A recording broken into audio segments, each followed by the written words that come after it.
Hey-oh! It's here. We did it. We finally did it. It's day 31 of Wytchtober. We finally made it.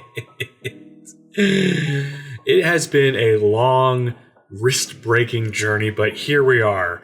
Now, Halloween is tonight, and I've played my jump scares and my spooky clips all month to hype it up, but today we are going to be talking about something really scary. Trying something new. 2 years ago, I graduated from grad school and thought, okay, what now?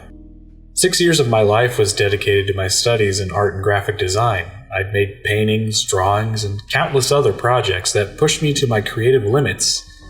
And now I was done.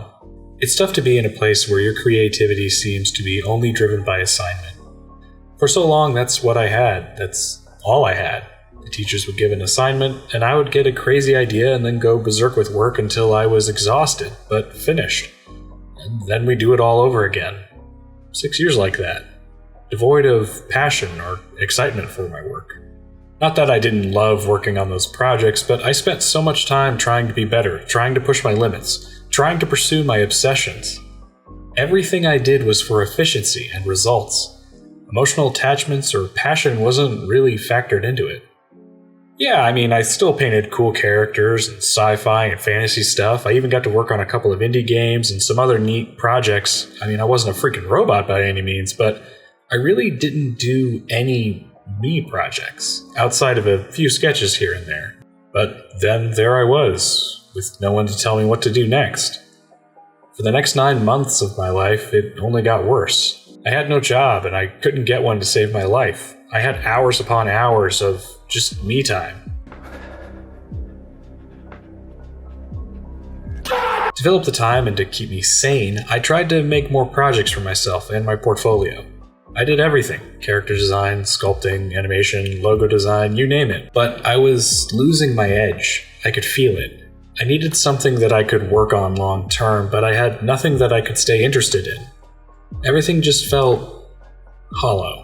As an artist, I've never really experienced creative bankruptcy before. I use this term because burnout doesn't seem quite the right term for what I was going through at that point. I could be wrong, but I'm pretty sure that I've never really fully experienced burnout. Sure, I could sit down and design a really cool looking character that was very unique and interesting for a few hours, but then I'd wake up the next day and I'd still feel uninspired. So I just kept working like that, day after day, working on project after project. I never really spent more than a few days on a project at a time, because if I spent more than, say, 3 days on something, I'd lose interest and just kind of finish it and then ship it off to my portfolio and be disappointed in myself. Around that time, I started listening to a lot of audiobooks and interviews with musicians. Music has been and will always be a massive part of my life, and it's unfortunate that only recently I've started looking at the people behind the mics and amps, and the secrets behind their creative expression. I think it was an interview with a metal band that stuck with me the most. The band member described an album that they had made that he hated, despite it being one of their biggest hits. There was no tension, there was no pain, just efficiency, he described. I remember him shaking his head. That's not good. That's not good for what we do. I listened more and more to the interviews, and all of the members seemed to agree. They were at their best when they were under the gun, when they were irritated, when they were in pain. They took their pain and they used it as a paintbrush. I remember thinking that there was something in that.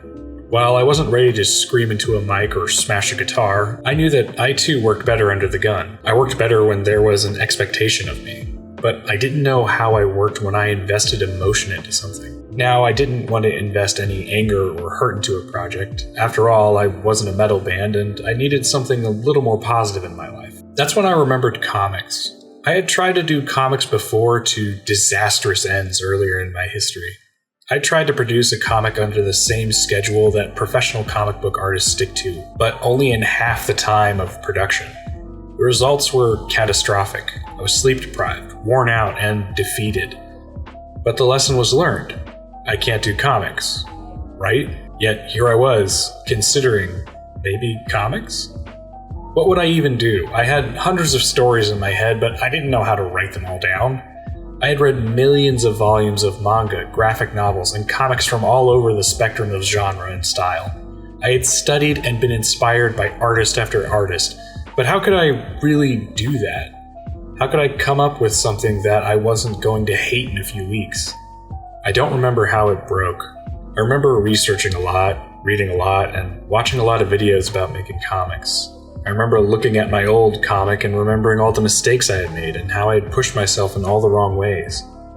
But I don't really know at what point I just said, screw it, I'm drawing it. But I do remember coming up with the Wytchborne. For some reason, a weather phenomena where I lived caused a creepy, impenetrable fog to hover over our area for 3 days. I remember walking through the woods, listening to the still, eerie quiet. The animals didn't know what to do, and the crows seemed to be the only ones to make any sounds in its weird, creepy vibe. This was a vibe. This was cool. This was spooky. This was inspiration. I had already had the idea of Dakin way back when, but I never had the full picture of his backstory or his character arc. I just kind of imagined a guy walking through the woods like I was. I just knew that this fog fit. I just knew that this was the kind of spooky environment that he would be in. Then, my favorite question whenever I'm designing a character came up. But why? Well, he's a witch hunter or something, and witches live in woods, kind of like this. Okay. Why? Well, witches draw their power from magic that normal people can't understand, so he has to go around and deal with them. He's a knight after all. It's part of his duty, and he also knows more about the witches than anybody else, I guess. Okay. Why? Well, he's a witch, or part of witch, or maybe the son of... Suddenly, the words Wytchborne came out of my mouth. And that was that.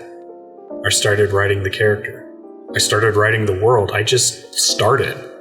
I didn't know that I cared this much about the story, but suddenly it was amazing. I had this incredible feeling of creativity just surge through my body. Before I knew it, I had the whole issue planned out in my head. It's been months and months since that time, and I've worked really hard in my spare time to bring this comic to life. I haven't done everything right, and I've definitely taken way longer than I thought I would, but I'm still at it, and it's been amazing to finally invest myself into a project that I can call my own. I don't know how far it'll go or how long I'll work on it, but it's one of those projects that made me bet on myself, and I'll always value that. Making your own story, song, or art can be a terrifying experience. There's a lot of places where your doubt can come from, and there are even more obstacles in life that sometimes get in the way. But the pursuit of that project is worth it. If you take part of your life and put it into something and take your time to master that craft, those lyrics, that painting, you'll discover something new, and that's really worth it. So that's why I started making this YouTube channel, so I could show, hey, I'm doing this project. I'm committing myself. I know that I work better under the gun, so I'm going to put myself in front of a scary camera and mic all the time, and I'm just going to be out here telling you, go out there and make something awesome, even if it's scary. Well, look at me being all motivational and crap. Anyway, here's the final of that painting that I've been working on in the background. I don't know if this will wind up being the final cover of my first issue of the Wytchborne, but I do like the title on it, and it does have some nice colors, and I definitely tried a bunch of new stuff on it, including an airbrush. I don't know if you noticed that or not, but those things are fun to use. You should definitely try it out, because you'll mess up the first time, and then you'll get addicted to it like me. But anyway, I guess we'll have to wait and see if this becomes the final cover or not. Anyway, thanks for watching and sticking around for this Wytchtober. I hope that you have a haunting Halloween. Now go make something awesome.